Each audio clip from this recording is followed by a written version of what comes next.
Ay, ay, ay, cuidado esa caída. Cuidado esa caída. No, Manolo. No. Otra vez no, por favor. Otra vez no, por favor. No me lo puedo creer. Otra vez no en ese apoyo, Carolina. No se puede ser más cruel. Maldito deporte. No se puede ser más cruel.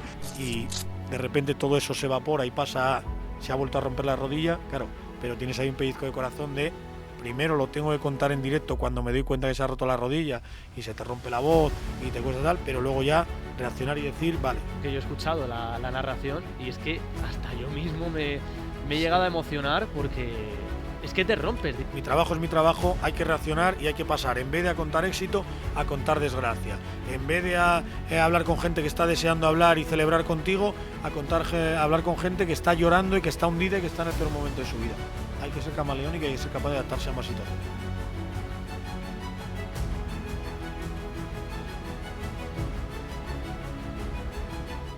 ¿Qué tal? Bienvenidos al cuarto episodio de Raíz Olímpica. Hoy nos hemos desplazado hasta los estudios de Fundación COPE para poder hablar con un periodista que es experto en los Juegos Olímpicos y es todo un placer y todo un privilegio y todo un orgullo de tenerlo aquí en este cuarto episodio. Su nombre es Ángel García Muñiz. Como he dicho antes, periodista que ha cubierto los Juegos Olímpicos, cántabro, natural de Santander, actualmente es el jefe de tenis de COPE, hablaremos también un poquito más sobre tenis, y también es uno de los grandes encargados junto con Manolo Lama de poder organizar todos los jaleos de los Juegos Olímpicos en la radio. Y bueno, ha cubierto como periodista los Juegos de Londres, Río de Janeiro, Tokio y recientemente París. Así que bienvenido, gracias por aceptar la invitación de este cuarto episodio de Raíz Olímpica y bueno, que encantado. Muchas gracias a ti por invitarme, Miguel, y encantado estoy yo de poder estar aquí contigo, un orgullo. Lo primero de todo, ¿cómo estás? ¿Cómo te encuentras? Bien, muy bien. Ya empezando a preparar, aunque parezca que queda mucho, los Juegos de Los Ángeles y nada, a sumar una muesca más ahí con otra edición de Juegos Olímpicos, a ver si algún día alcanza Manolo, aunque está difícil. Con el tema de los Juegos Olímpicos tenías claro que desde pequeño, bueno, cuando empezaste a dedicarte al periodismo deportivo o incluso ya en la carrera, ¿tenías claro que ibas a cubrir los Juegos? Bueno, yo tenía claro que era mi gran pasión. Yo ni siquiera llegué a hacer un año de medicina, ni siquiera iba encaminado hacia el periodismo, pero luego sí que cambié y es verdad que yo era de esos niños que toda la vida escondía la radio debajo de la almohada para intentar escucharla hasta ultimísima hora, aunque tus padres quisiesen que te durmieses ya, que al día siguiente había cole o había instituto, y también era de los que daba igual a qué hora me hubiese acostado, me levantaba a ver deporte, todo el deporte, me encantaba, lo que fuese, waterpolo, hockey, bádminton, lo que fuese.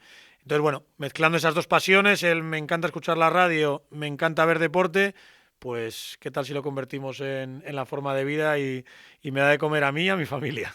Y de ahí esa pasión por los Juegos Olímpicos. Sí, los Juegos era un poco como lo que lo resumía todo. Recuerdo perfectamente en Sydney, levantándome de madrugada en el camping, que era donde vivíamos nosotros en verano, a ver las competiciones.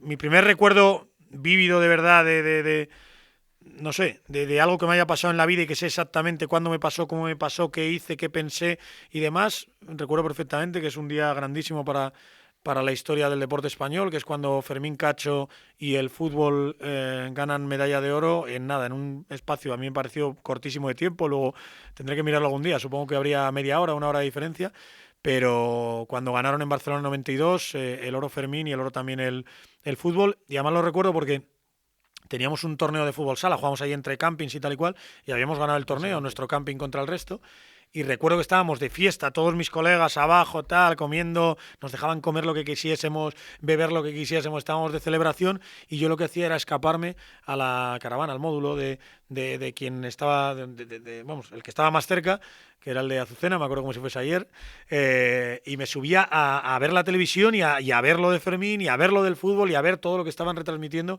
de Barcelona 92 en ese momento. Tenía 9 años y de verdad, supongo que la gente tiene recuerdos mucho más antiguos de cuando tenía 2 años, tenía 3 años, tenía 5 años, seguro que yo alguno tengo suelto, pero de saber exactamente la hora, el momento, el lugar, qué hice, cuándo subí, cuándo bajé, qué tal, mi momento vívido de verdad, tiene que ver con los Juegos Olímpicos, entonces imagínate todo lo que ha venido después. ¿Y te lo imaginabas ¿Te imaginabas que te ibas a dedicar íntegramente a los Juegos Olímpicos? No, ni mucho menos, y menos aquella noche, pero desde luego que es que he conseguido exactamente lo que quería, aunque entonces no supiese que lo quería.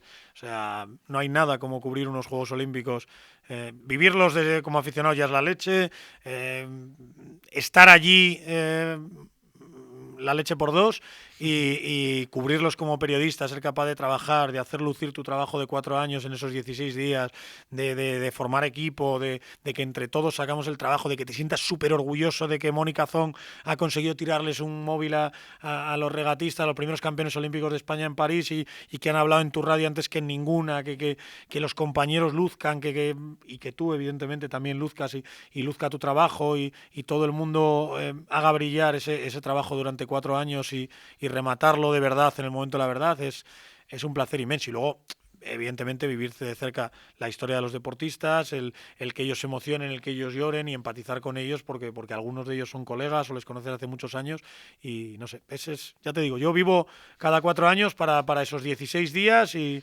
como tengo en el estado de WhatsApp, JJO, las 2 letras de mi abecedario y es así, o sea, mi abecedario está basado en esas 2 letras y luego ya el resto. ¿Orgulloso del equipo de COPE en los Juegos Olímpicos? Muchísimo, más que de nada. Primero del líder y de que sea capaz de llevarnos a tanta gente y de que seamos la radio del mundo que más acreditados tienen los Juegos Olímpicos.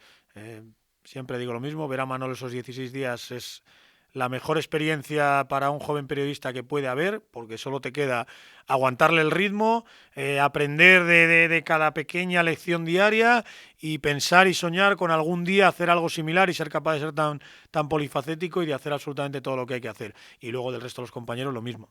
Tienes a un Elifrade que te narra una carrera de hormigas y te la hace interesante. Tienes a un Dobarro que si le pones a narra, si le pones a perseguir a alguien lo encuentra y si le pones a ganarse la confianza se lo gana. Tienes a Arantxa que se cuela en cualquier sitio, se gana a cualquier persona y demás. Fouto que vale para todo y ese Fouto sí que mola mucho más que el que discute con árbitros y demás. Corrochano te tal, Joseba en los últimos se adaptó con él, Andrea llega nueva y da una auténtica exhibición y me estoy dejando nombres, pero los técnicos, los ingenieros que montan un IBC extraordinario y que luego hacen que sonemos de maravilla, no sé, Charlie Sáez que tiene el trabajo más ingrato que es aguantar a Manolo y mira que hay que aguantarle durante tantas horas y se lleva las broncas que seguramente no merezcamos otros, no sé, me encanta la experiencia y me encanta vivirla con quien lo vivo y me encanta que seamos sin ninguna duda la radio de los Juegos Olímpicos y la mejor radio del mundo a la hora de cubrir unos Juegos. Hombre, pero tú también eres polifacético porque también eres capaz de poder narrar hasta una carrera de hormigas. Bueno, yo hago lo que puedo. Es verdad que llego más background que el resto porque me lo preparo durante más tiempo, porque conozco a más deportistas, porque conozco más deportes. Entonces, bueno, a partir de ahí es lo que toque. Un día te toca ser el machaca y estar en segunda línea, otro día te toca narrar y otro día te toca ser el reportero que está en primera línea. Entonces, bueno, toque lo que toque, adaptarse, ser muy multifacético y que se note en esos 16 días, 20 por delante y demás, el trabajo de los 4 años, que luzca la guía olímpica, que luzca el no me toque los juegos, que Manolo y el resto de compañeros tengan las máximas herramientas posibles para que hagamos la mejor cobertura posible. Ahora me contarás más en profundidad cómo es esa relación con el equipo durante unos Juegos Olímpicos. Vamos a empezar ya directamente por esa trayectoria en unos Juegos, con tu punto de partida, con Londres 2012. ¿Qué se te viene a la cabeza al recordar tus primeros Juegos como periodista y si te llevas algún recuerdo también de estos últimos de París? Sí, a ver, de Londres, pues eso, los primeros. La ilusión desbordada, el creer que te vas a comer el mundo, el pelearlo todo, el trabajar mucho y el volver muy orgulloso. Enfermo, como en todos los demás, porque te pasas de exigirle al cuerpo, pero muy contento. Y luego, bueno, como momentos así concretos, el peor, cuando en la ceremonia de apertura el ama me hace contar todo lo que estaba embargado y me tiro toda la ceremonia pensando que alguien va a venir a tocarme el hombro y a decirme te vuelves para casa que has incumplido las normas y te retiro la acreditación, ya os lo conté en clase, y el mejor, la primera medalla olímpica, vivirlo con Mireia, narrarlo, las lágrimas con su madre justo después y la odisea que tuvimos que vivir después, sobre todo Arantxa Rodríguez y yo, para conseguir que a las 12:05 Mireia nos regalase una entrevista memorable y tuviésemos 20-25 minutos y con muchas sorpresas a la primera medallista de España en esos Juegos y a la primera medallista con la que yo viví esa experiencia, porque fue mi primera medalla olímpica, tanto narrada como luego trabajada en zona mixta y en la entrevista de la noche y demás. Entonces, bueno, como momento cumbre ese, como momento de llevo toda la vida soñando con esto y va a durar 2 horas, el que pensé que me echaban directamente en la ceremonia por haber hecho caso a Manolo y por haberla liado un poquito. Pero ¿cuántas broncas te suelen caer cuando vas a unos Juegos Olímpicos y cuál es el máximo que Yo he pueden haber? tenido discusiones con Manolo que o me ha echado broncas que estoy convencido que a tu compañera Cayetana, que es su hija, no le ha echado. Es decir, yo he tenido broncas gordísimas con Manolo porque siempre... No, pero hablo también del tema COI porque... Bueno, eso ya ni te cuento. Primero con Manolo es el tema de que evidentemente tienes tanta pasión por esto y quieres tanto imponer tu criterio o hacer las cosas a tu manera que a veces te olvidas de que el jefe es el jefe y si el jefe dice A, es A, no es B porque tú creas que B es mejor. Entonces, bueno, alguna vez o en algún momento de tensión sí que hemos tenido algún choque bastante fuerte. A los 10 minutos yo le sigo adorando y él me sigue valorando muchísimo y dándome mucha cancha en el curro. Y luego a nivel de COI, bueno, pues es lo que digo siempre. El estos palistos de niño de Manolo, el más vale pedir perdón que pedir permiso, la anécdota de Relaño, siempre hay que ir un paso más allá, siempre hay que ir a buscar el 12, si te quedas en el 7, te quedas en el 7, y a veces buscar ese 12 implica incumplir ciertas reglas, ciertas normas, intentar pisar por donde no te dejan pisar, intentar entrar por donde no te dejan entrar, y eso a veces tiene consecuencias. Durante muchos juegos fueron fotos sin ningún problema, porque luego me salvaban por detrás. En los últimos ya, cuando te tienen cogida la matrícula, cuando... Incluso también haciendo cosas buenas, ¿eh? Sí, también. Pero bueno, cuando vas un paso más allá, ya sí que me tocó sufrir un poco más. Entonces, bueno, siempre diría lo mismo. A buscar el 12, pero sin olvidarse de que el trabajo es trabajo y que la vida es vida y que no puede influirte tanto y afectarte tanto como para convertir que tu gran experiencia vital de esos 4 años, que es estar en esos Juegos Olímpicos, se convierta en un infierno. Totalmente de acuerdo. Aparte, también tengo otra curiosidad por el hecho de que tú has cubierto varios Juegos Olímpicos y desde tu punto de vista, ¿cómo es la relación normalmente entre el deportista y el periodista? Hablando, eso sí, desde la experiencia. Bueno, mucho más agradable que la del fútbol, por ejemplo. ¿Quieres hablar con el último jugador del Castilla o del filial del Barça o de tal? Y todos son trabas. Entonces, en los juegos cada vez hay más trabas, cada vez hay más managers, directores de comunicación, tal. Pero es verdad que la relación es mucho más cercana. Yo siempre digo que es el único sitio donde yo siento... Evidentemente en el tenis también lo sientes porque quieres que gane tu deportista y tal, pero como es un poco más lejana la relación, yo es el único sitio donde siento que formo parte del equipo.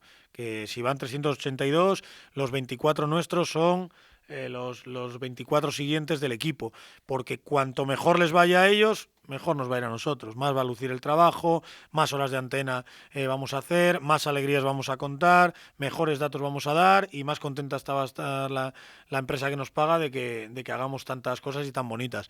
Entonces, bueno, me siento parte del equipo, siento cada fracaso como mío, siento cada éxito como mío y la relación es mucho más cercana. Yo llegué a tener relación muy personal hasta de pareja con algún deportista olímpico y insisto, es que son tuyos, o sea, ellos te abren esa puerta, la mayoría, tú entras y a partir de ahí, creo que lo que mejor lo resumen es eso. Si fracasan, yo he fracasado con ellos, si triunfan, yo he triunfado con ellos. Yo y la radio, vamos. Es como si pertenecieses a una gran familia.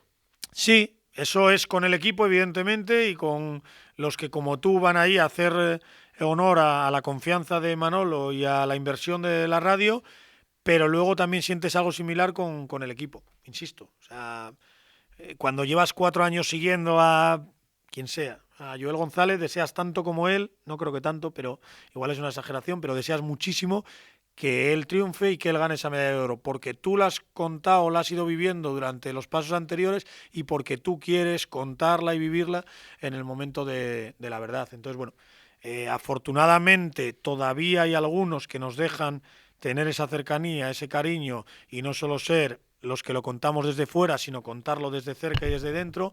Ojalá que siga siendo así, aunque insisto, cada vez hay más restricciones y cada vez hay más portavoces, directores de comunicación, managers y demás que intentan poner barreras y no dejarte acercar tanto. Hombre, también está claro que la preparación es fundamental para el deportista, pero también para el periodista. Decías que lo llevas siguiendo a ese deportista durante 4 años y eso luego se plasma en tu famosa guía de los Juegos Olímpicos. ¿Cuánto tiempo al día sueles emplear para poder prepararlo todo, para dejarlo todo organizado?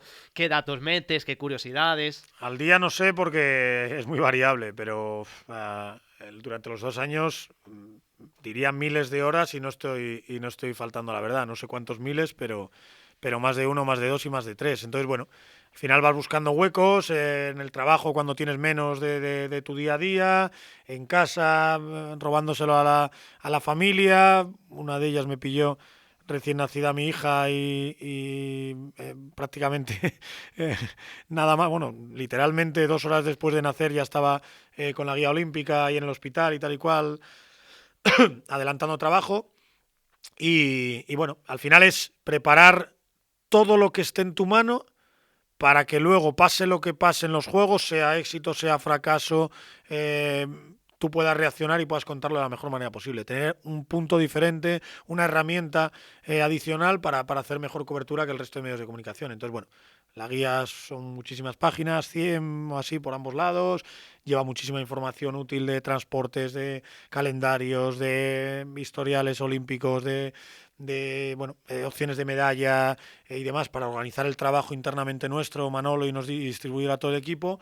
Y luego ya dentro de cada deporte, pues eso, pues una pequeña, muy, muy, muy picadita información de cómo funciona el deporte, de reglas de puntuación, de todo lo que pueda suceder, que el narrador pueda reaccionar y saber lo que está viendo, y a nivel de deportistas una ficha con todo lo que podamos encontrar sobre ese deportista que luego nos sirva para humanizarle, para hacer las entrevistas, para hacer que sea mucho más interesante su historia antes, en la previa de su competición, durante, mientras lo estamos narrando y después cuando lo estamos ¿Y entrevistando. qué entra, por ejemplo, en esa ficha? ¿Qué puedes meter? Aparte de todos los datos suyos, Sí, nacimiento... eso. Información biográfica, palmarés, rivales, mejores marcas, no solo la histórica, sino también la actual, la de ese año, para saber en qué forma llega. ¿Alguna que te haya llamado la atención? Y luego, bueno, o sea, todos. Al final a todos le pones cariño, haces la última, haces los 382 y siempre digo lo mismo. Luego de esas igual usas 50, 80, 100... y hay algunos que en ningún momento hablas de ellos en antena o que no es necesaria tanta información porque al final pierden pronto y no hay que hacer tanta retransmisión suya, o hay otros que gracias a esas 4, 5, 6 curiosidades que has apuntado en la guía olímpica, tanto Manolo como el resto del equipo conseguimos sacar adelante una sorpresa, pues como siempre hay en los Juegos. Pau Echaniz en 2024, David Valero en 2020-21, Carlos Coloma en 2016, Tamara Echegoyen y las chiquitas Teens en 2012. Te estoy nombrando exactamente la medalla hiper sorprendente que ni yo en mis 100 opciones de medalla, 80, depende de cada Juegos Olímpicos, meto, pues la medalla que sorprendió a todo el mundo, y al momento hay que reaccionar y decir, vale, me ha sorprendido, pero sé quién eres, lo voy a contar mejor que nadie, te voy a entrevistar mejor que nadie y vamos a contar tu historia mejor que nadie, aunque nos haya pillado en fuera de juego de primeras el que haya sido capaz de ganar una medalla. Unas historias que normalmente se suelen contar desde el IBC, del Centro de Trabajo de Medios de Comunicación, durante los Juegos Olímpicos. Desde ahí, pues se hace un reparto de todos los periodistas a lo largo de las distintas competiciones olímpicas. Accedéis a todos los escenarios de una manera endiablada, con una gran velocidad. No sé cómo lo hacéis para poder llegar ahí, pero también la curiosidad que me surge es que si en algún momento también soléis acompañar también a los deportistas a la Villa Olímpica, si tenéis acceso a la villa, si no lo tenéis. No, mira, nosotros, bueno, siempre llegamos una semana antes para estudiar bien dónde están las sedes, distancias, transporte, cómo llegar rápido si tengo que ir rápido, cómo me muevo dentro de la sede, posición de comentarista, zona mixta y demás. Y luego la Villa Olímpica te dejan entrar antes de empezar los Juegos, luego está mucho más restringido y la cercanía con el deportista la tienes antes, evidentemente, de llegar allí, y luego durante los Juegos pues es más tirar de teléfono, es más de llegar pronto a las competiciones, de verles en zona mixta, de animarles, de entenderles si de repente no quieren hablar por la mañana porque esperan a que acabe la competición y entonces sí que te van a atender. Bueno, ya digo, lo importante es llegar lo antes posible a cada sitio y ahí ver todas tus opciones. Si pasa esto, ¿qué hago? Si tengo que bajar corriendo, ¿por dónde bajo? Si tengo que narrar y aquí me han movido, ¿dónde voy? Si quiero ver al deportista, cómo me cuelo a la zona de calentamiento. Si quiero cazar a su entrenador para hacerle una mini entrevista y poder emitirla 30 minutos antes de que compita y dar sensación de directo, de estar ahí, de estamos justo metidos en el vestuario, ¿dónde le cazo? ¿A qué hora sale? ¿Tengo su WhatsApp? ¿Puedo hablar con él? ¿Me lo va a responder? ¿Va a mirar el móvil? Poco prepararte para todo, para lo inesperado, y en función de cómo vayan sucediendo las cosas, reaccionas. Pero a partir de ahí puedes ir a las 10 de la mañana pensando que vas a acabar a las 9 de la noche narrando una medalla y a las 10:05 tu deportista ha caído eliminado. Ha pasado. Tienes todo preparado, has pensado todo, te has preparado para todo. A las 10:05 ese trabajo ya no vale para nada. Todo lo que has hecho, todos los teléfonos que has conseguido, todo ese entrenador que conoces, todo ese deportista que te has preparado, ya no va a ser noticia. Ya has hecho un boletín de 1 minuto y no va a volver a ser noticia. Cuando tú te has preparado para hacer 17 boletines, 17 no, pero 5 o 6 boletines, 2 entrevistas a él, otra a su entrenador, una narración de 1 hora, la resaca de ha ganado medalla, qué hago, cómo le sorprendo, qué tal. Ese trabajo ya no valió para nada, pero hay que hacerlo. Hay que hacerlo por si sucede, por si gana medalla, por si es noticia porque se ha lesionado, por si...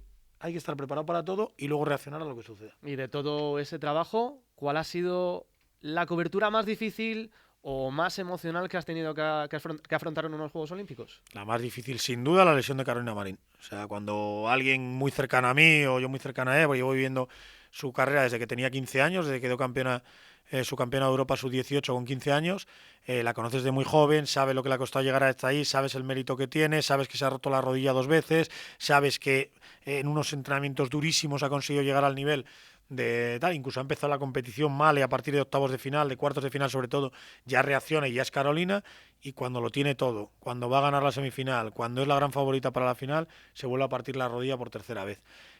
Insisto, tú vas allí pensando, voy a narrar un gran éxito, voy a volver a ver a una, no amiga, porque yo no soy amigo de los deportistas, pero sí a alguien conocido, cercano, que te cae bien, que te gusta, que necesitas que le vaya bien para que tu trabajo también luzca más y sea mejor y demás. Y de repente todo eso se evapora y pasa a, se ha vuelto a romper la rodilla. Claro, hay que seguir trabajando, pero tienes ahí un pellizco de corazón de primero lo tengo que contar en directo cuando me doy cuenta que se ha roto la rodilla y se te rompe la voz y te cuesta tal, pero luego ya reaccionar y decir, vale, tengo que hablar con esa madre que está absolutamente hecha polvo, tengo que hablar con ese entrenador que me conoce hace muchos años y que ahora va a ser el momento más difícil de su vida para hablar conmigo y quizá no quiera, tengo que buscar por todas las esquinas a Carolina a ver si puedo contar cómo está, si ha llorado, qué ha hecho, si le han hecho pruebas, si está en el antidoping y tal, e intentar ponerle un micrófono delante si es capaz de hablar.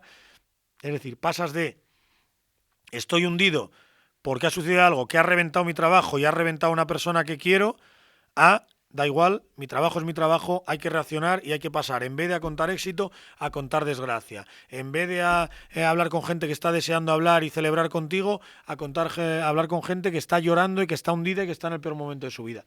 Hay que ser camaleónico y hay que ser capaz de adaptarse a más situaciones. Entonces, que yo he escuchado la narración y es que hasta yo mismo me he llegado a emocionar porque es que te rompes directamente. Ese es el objetivo. Al final, cuando narras, en este caso era más real que en otros que exageras un poco más o que no lo estás viviendo tanto como quieres transmitir, pero el objetivo es ese. Hay que emocionar al oyente, hay que engancharle, hay que hacerle sentir que está allí, que lo está viviendo y que le importa tanto como al propio deportista, y eso solo se consigue con metiéndole pasión.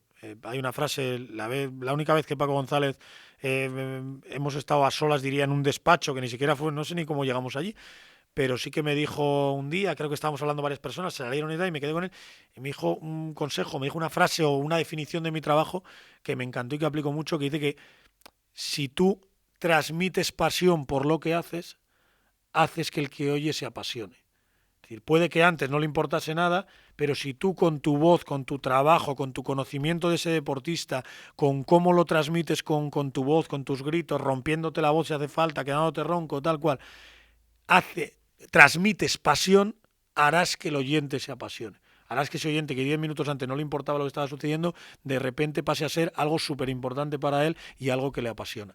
Creo que esa es la mayor labor de un narrador, de un reportero, de un periodista, en resumen, y creo que es lo que intento hacer con mi trabajo. Sentir esa pasión, o más que sentirla, transmitirla, aunque no la sientas, mejor dicho, transmitir esa pasión, casi aunque no la sientas, para que el oyente se apasione. Todo esto lo dejamos para las redes sociales, que eso luego queda bien, Perfecto. bien chulo, subido.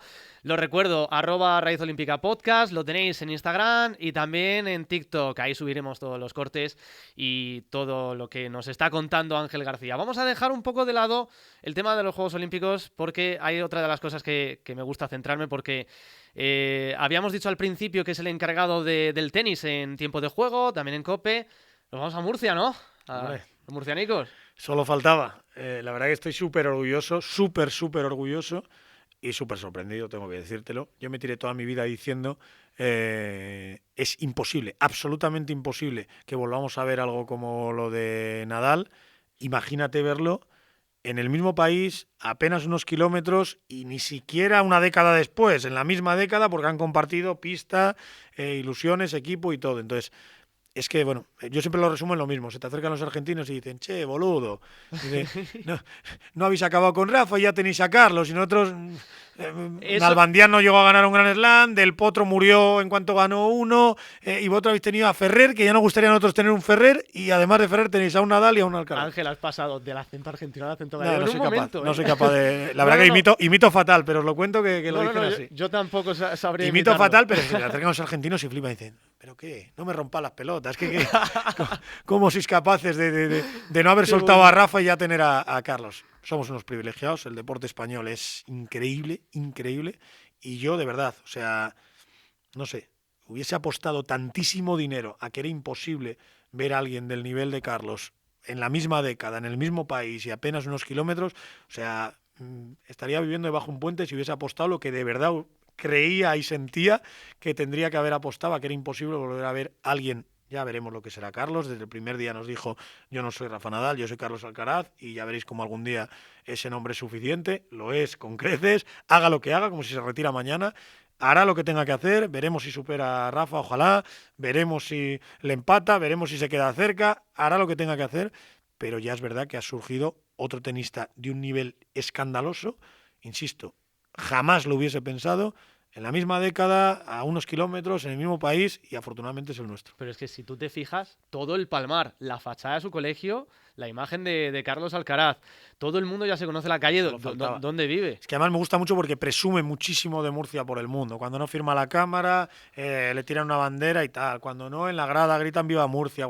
Entonces, me gusta que sienta, por supuesto sienta español y nos lo ha dicho siempre, por supuesto esté muy orgulloso de pertenecer a todos nosotros, pero también a los murcianos y especialmente a los murcianos. Entonces a mí me gusta mucho que un deportista, yo que soy de pueblo, que diría aquel, y soy de una localidad o de una región bastante más pequeña que Murcia, como es Cantabria y como es Santander, estoy muy orgulloso de que un deportista así presuma de su ciudad por el mundo, y en todos los rincones del mundo, eso sí que os lo puedo asegurar, en todos los rincones del mundo ya se sepa lo que es Murcia, ya se sitúe más o menos en el mapa y ya quiera todo el mundo ir de vacaciones allí. Por cierto, ¿has estado en Murcia? He estado varias veces, estuve ya antes de Carlos, pero fui por ejemplo a una gala a recoger un premio que nos dio la Asociación de Prensa de Murcia, donde el presidente... Qué buenos compañeros, ¿eh?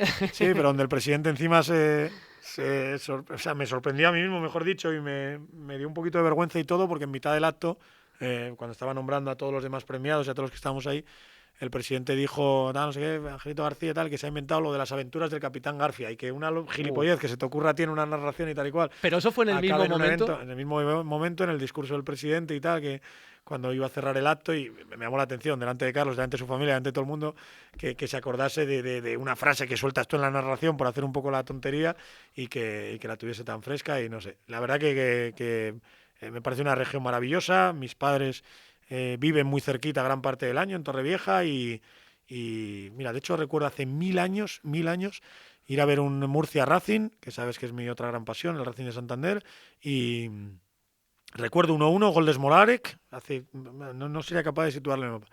Y estuvimos allí en la Condomina. En la vieja Condomina. En la vieja Condomina, en tiempos bastante mejores para el Racing y desde luego también para el Murcia. Bueno, para cerrar este bloque de tenis, me gustaría hacerte esta pregunta, la de ¿qué has llegado a descubrir en un gran deportista como Carlitos o como otro cualquier deportista que ha pasado por los micrófonos de COPE? Bueno, yo siempre digo lo mismo, que son gente normal. O sea, a mí me llama la atención que alguien con la eso, que no puede ir por ningún lugar del mundo sin que le agasajen, sin que sentirse especial, diferente y tal, luego en el trato humano sean tan normales. Es decir, te trata todo el mundo como que eres especial, único, superior, si lo quieres llamar así, pero tú en tu vida normal no olvidas que eres alguien normal y que tus iguales, sea un periodista, sea gente de tu propio equipo, sea tu fisio, sea tu... seas capaz de... No soy único, no soy especial, sí soy especial, evidentemente, entendedme, ¿vale? Pero no soy superior a nadie y tal. Entonces siempre me ha llamado la atención que Rafa tenía detalles que para una persona normal, quizá lo entiendas como normal, para alguien, insisto, de su nivel, con su atención, con tal, es muy difícil no volverte gilipollas, hablando mal y pronto. Y yo siento, por ejemplo, de hablar bueno, David Ferrer es uno de mis mejores colegas en el mundo del deporte, pero un Rafa Nadal o un Carlos Alcaraz yo siento que nunca se volvieron gilipollas. Y es muy difícil no volverte gilipollas cuando allá donde vas te tratan como alguien muy especial, alguien superior, alguien que merece todos los privilegios. Tú ser capaz de separar eso y decir, vale, tratadme así, pero yo sigo siendo Carlitos. Tratadme así, pero yo sigo siendo Rafael. Tratadme así, pero yo no voy a sentirme así cuando trate a los demás. Yo no voy a tratar a la gente que me rodea así.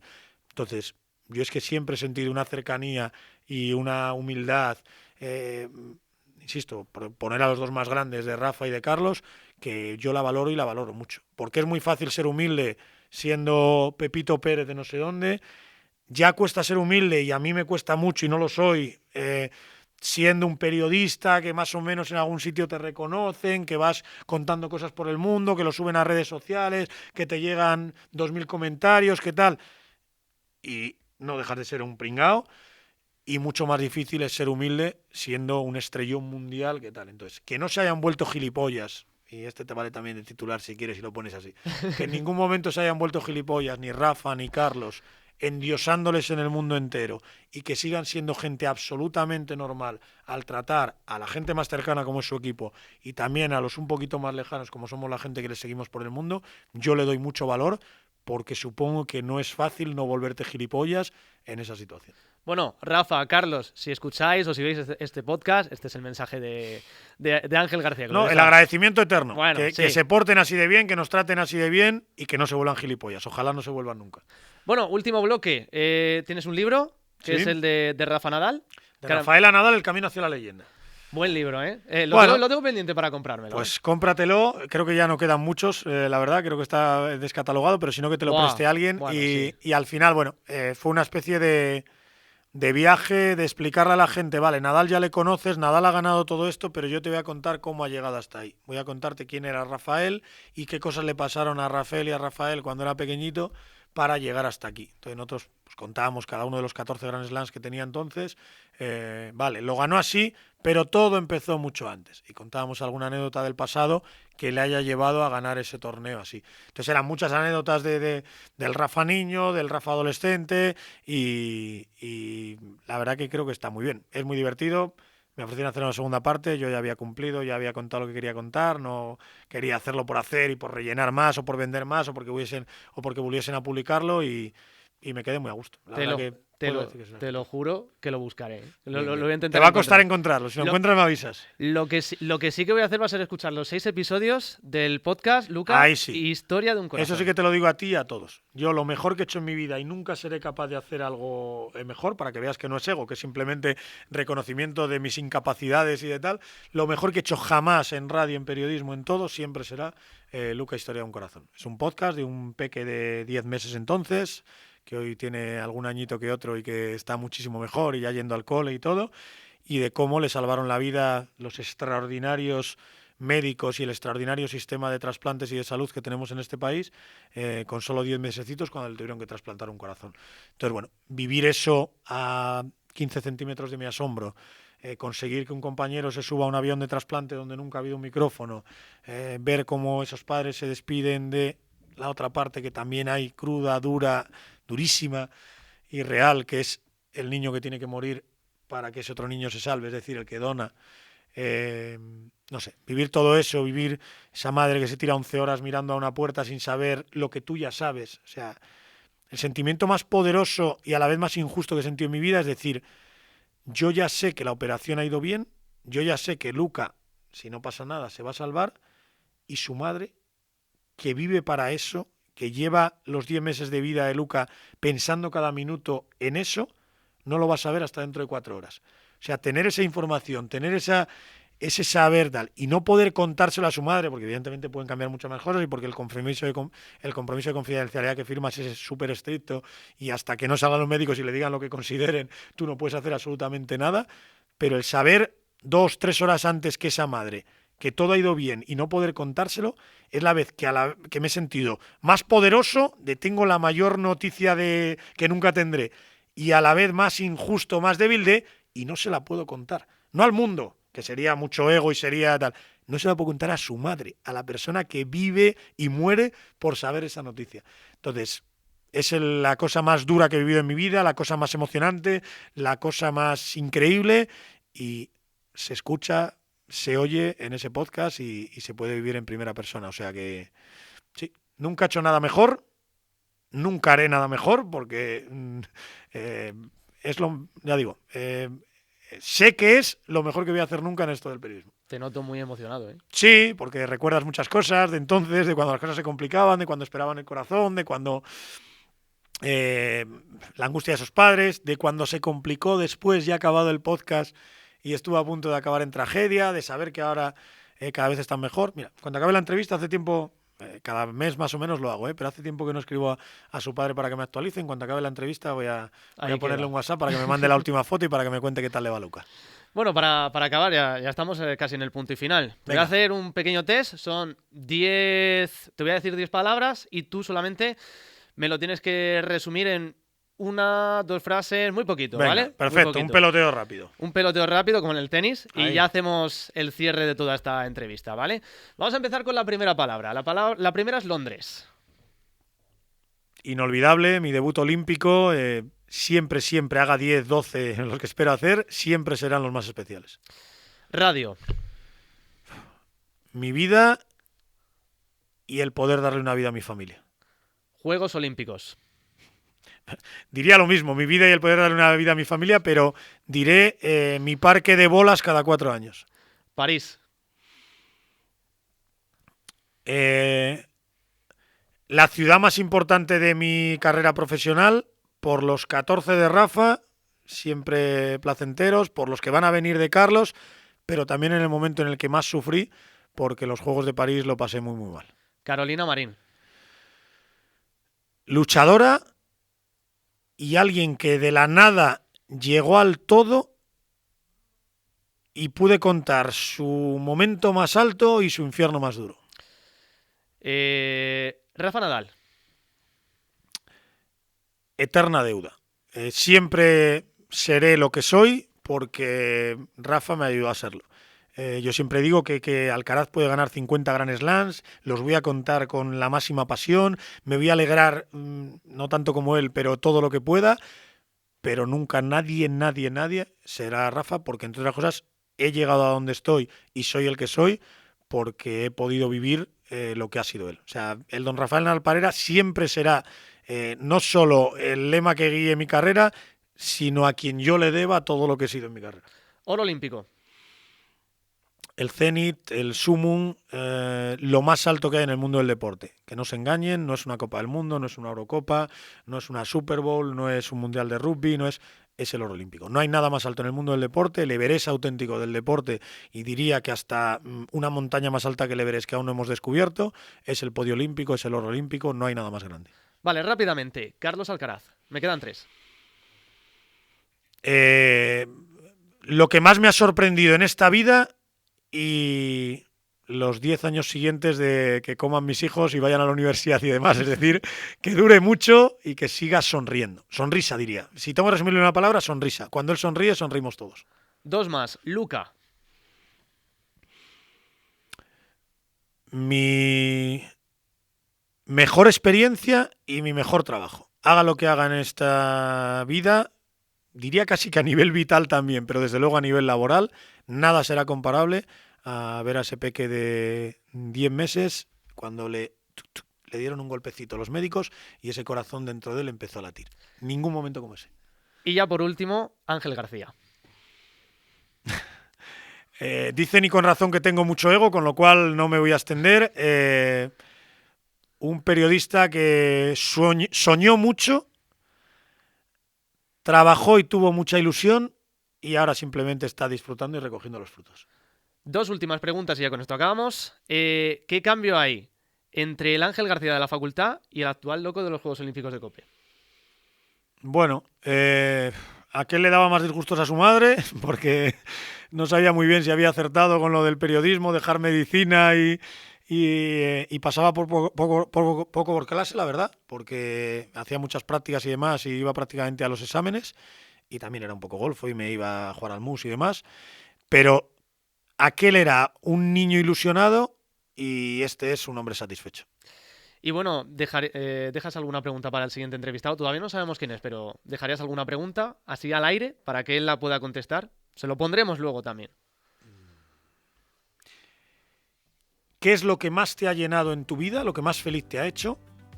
¿Y qué es lo que te falta por hacer? ¿Cuál es el momento que puedes superar a ese otro? Con esta pregunta de Ángel García, aquí ponemos el punto y final a este 4º episodio. Ha sido un placer, Ángel. El placer es mío, Miguel. Haber contado contigo. Estás ya para quitarme el trabajo, o sea que tarda un poquito en llegar a la radio. No. Todavía queda muchísimo. Todavía queda mucho. Pero bueno, con este podcast ahora mismo es el inicio. 4º episodio de Raíz Olímpica con Ángel García. Recuerden que también tienen disponible también en YouTube y en Spotify los 3 primeros episodios. El primero con Miguel Ángel López, el segundo con Laura Gil, el tercero con Quique Siscar y ahora este 4º cuando lo vean con Ángel García. Evidentemente mucho mejores, sobre todo Miguel Ángel y Laura, que he tratado mucho con ellos, también con Quique.